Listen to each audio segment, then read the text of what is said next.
Selamat malam Bapak. Saat ini saya akan melakukan wawancara terkait dengan topik pembahasan IPS, yaitu pemanfaatan sumber daya alam untuk menunjang perekonomian dengan memperhatikan aspek lingkungan hidup. Pada bagian ini, kami sudah mempelajari tentang ruang, peta, letak astronomis dan geografis Indonesia, khususnya sumber daya alam dan pemanfaatannya, serta sumber daya manusia sebagai salah satu bagian yang menunjang pengelolaan SDM. Namun, kini kami menemukan beberapa masalah di dalamnya, terutama pada saat mempelajari pengelolaan sumber daya alam seperti kebakaran hutan, banjir, sampah, berbagai jenis polusi, dan pengelolaan yang tidak bertanggung jawab.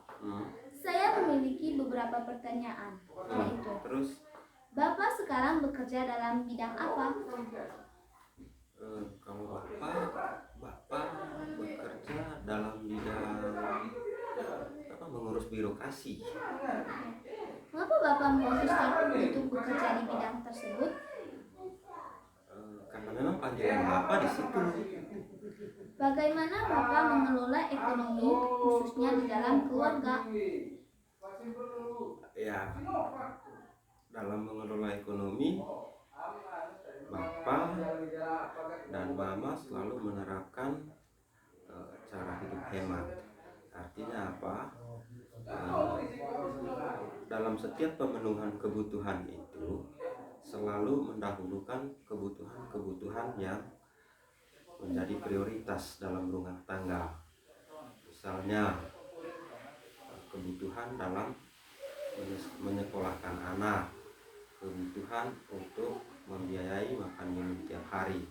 Dan kebutuhan itu adalah kebutuhan prioritas yang harus dipenuhi terlebih dahulu sebelum kebutuhan-kebutuhan lain terpenuhi. Seperti itu pengelolaan ekonomi dalam keluarga yang Bapak jalani selama ini. Kalau kita melihat fenomena yang terjadi pada masa kini, banyak sekali pemanfaatan sumber daya alam untuk memenuhi kebutuhan manusia yang tidak bertanggung jawab. Misalnya, menebang pohon sembarangan, membuang sampah atau limbah tidak pada tempatnya. Bagaimana tanggapan Bapak mengenai hal tersebut? Cara pemenuhan kebutuhan yang tidak bertanggung jawab itu tidak dibenarkan menurut undang-undang. Makanya dalam mengelola sumber daya alam itu harus mendahulukan aspek studi kelayakan, yang mana di situ perlu dilihat aspek lingkungannya. Apakah pengambilan sumber daya alam itu memperhatikan lingkungan atau tidak. Misalnya apakah pengambilan sumber daya alam itu tidak mempengaruhi polusi udara atau polusi tanah dan sebagainya. Jadi itu yang semestinya diharapkan oleh pemerintah bagi swasta yang ingin memenuhi kebutuhan dengan mengambil sumber daya alam. Contoh lain lagi adalah pemenuhan sumber daya alam, misalnya mengambil hasil hutan.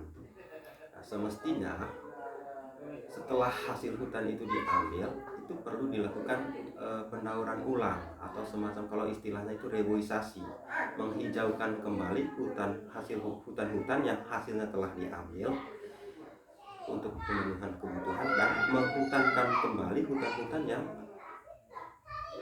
telah diambil untuk memenuhi kebutuhan hidup manusia. Itu semestinya yang harus diperhatikan oleh pihak-pihak yang ingin memanfaatkan sumber daya alam untuk memenuhi kebutuhan. Seperti itu. Menurut Bapak, mengapa manusia bisa melakukan hal tersebut? Manusia melakukan hal tersebut itu karena desakan ekonomi. Oleh karena desakan ekonomi, maka manusia selalu mengambil jalan pintas. Mereka tidak mempertimbangkan apa akibatnya jika mengambil sumber daya alam tanpa memperhatikan aspek lingkungan.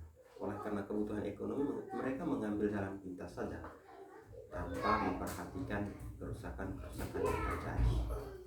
Seperti itu. Menurut Bapak, bagaimana cara yang tepat dalam mengelola sumber daya alam? Itu tadi, dalam mengelola sumber daya alam itu semestinya harus diperhatikan beberapa aspek. Jadi salah satunya adalah aspek lingkungan. Jadi pengambilan sumber daya alam itu dilihat betul aspek lingkungannya. Jangan sampai sumber daya alam itu kita ambil namun kita abaikan lingkungannya. Jadi sekarang banyak kasus ada illegal logging di hutan. Setelah ambil hasil hutannya dibiarkan gundul, datang hujan, longsor, banjir, dan masyarakat menjadi korban. Seperti itu harus diperhatikan baik aspek lingkungannya dalam mengambil sumber daya alam. Seperti itu. Oke, pertanyaan selanjutnya. Dalam konteks Labuan Bajo, apa potensi terbesar daerah ini? Labuan Bajo itu kan passionnya adalah pariwisata. Jadi potensi yang harus dikembangkan di Labuan Bajo itu adalah potensi pariwisata. Jadi bagaimana masyarakat memanfaatkan potensi ini dengan melakukan berbagai hal, contoh membuat kreativitas yang dapat dijual dengan harga tinggi. Contoh, tenun-tenun daerah itu harus ditingkatkan. Habis itu budaya juga harus dipertahankan dalam menunjang pariwisata yang merupakan potensi di Labuan Bajo ini. Seperti itu.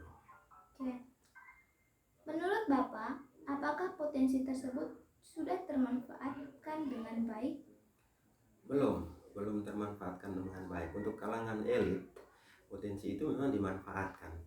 Tetapi untuk masyarakat yang tinggal di sekitar Labuan Bajo belum mendapatkan dampak apa-apa dari pengelolaan potensi yang ada. Contoh, begitu banyak bahan makanan yang didatangkan dari luar Labuan Bajo. Contoh konkretnya adalah sayur-sayuran di pasar. Sayur-sayuran di pasar itu kebanyakan itu berasal dari luar Labuan Bajo. Ada yang dari Bima, ada yang dari Bejawa, ada yang dari Manggarai. Nah, sementara masyarakat yang ada di daerah Labuan Bajo ini belum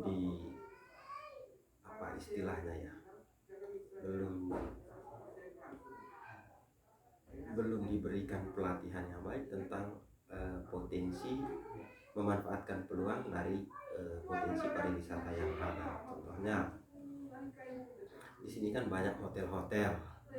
Hotel-hotel ini kan memerlukan sayur, terus itu banyak lah. Dan itu sebenarnya harus dimanfaatkan oleh masyarakat sekitar ini. Sekarang kan yang menangkap peluang itu nyatanya adalah masyarakat dari luar daerah.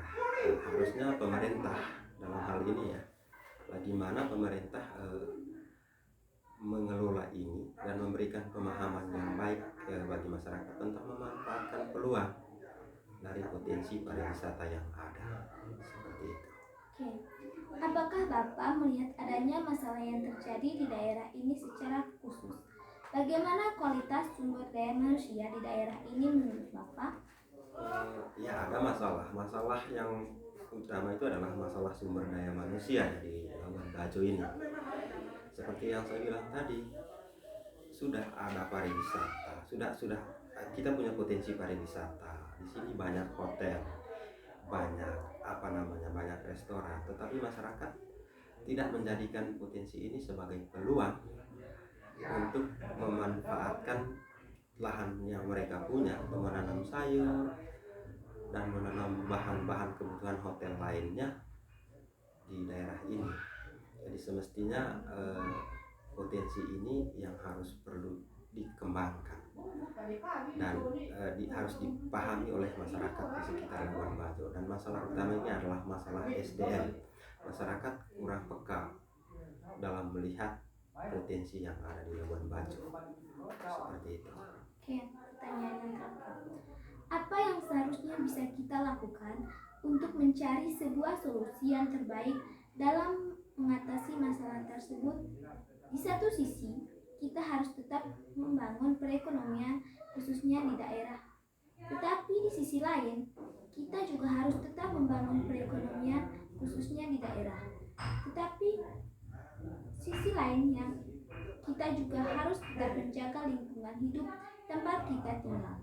Selain itu, di dalam lingkungan keluarga kita, hal secara praktis apa yang kita lakukan? Ya itu tadi, jadi dalam mengelola sumber daya alam ini kan harus balance ya, atau keseimbangan, harus menjaga keseimbangan antara ekonomi dengan lingkungan. Seharusnya para pihak yang ingin mengelola sumber daya alam ini harus memperhatikan lingkungan. Contoh, pihak hotel tidak boleh membuang sampah sembarangan yang dapat menimbulkan polusi. Dan juga bagi pihak-pihak yang ingin mengelola hutan juga itu harus memperhatikan lingkungannya, sehingga di sini nanti ada terjadi keseimbangan.